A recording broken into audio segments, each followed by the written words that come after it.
Hello and welcome to another Crystallize video. Today we will be discussing about topic maps. A topic map is a way of visualizing connected concepts and create a hierarchical structure around them. These concepts can be around location, brands, people, and so on. You can basically think of it as a mind map. Let's see how this is implemented in Crystallize. First off, let's navigate to topics. Here I have already created a few as examples. If we jump on origin, you can see that I'm building a taxonomy around that term. Same goes with the flavor topic map.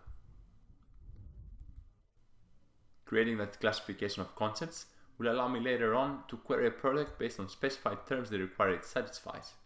Say that I want to query a coffee blend with citrus flavor from Colombia, or showcase similar products to the one the customer is viewing right now, creating a personalized navigation system. This is where this kind of taxonomy would start making sense, in a more sophisticated search for information. Of course, we can enhance this further as needed, going down as many levels as we want. For example, my Colombian coffee blend is specifically from the Tasnaki region in Colombia. So I'll go ahead and add that. Okay, after clicking update, we can go ahead and associate these topics with a product. Alright, head over to the catalog, under coffee, and in our Colombian coffee product.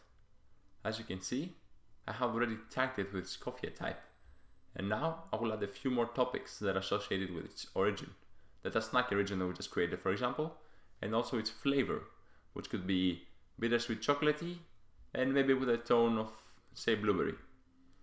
After I'm done, I will simply go ahead and update the product.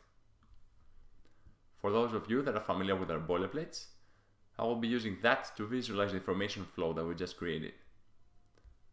Alright, here we can see that at the very bottom I have the associations with products that have similar attributes, in this case chocolate flavor, and the link to that product.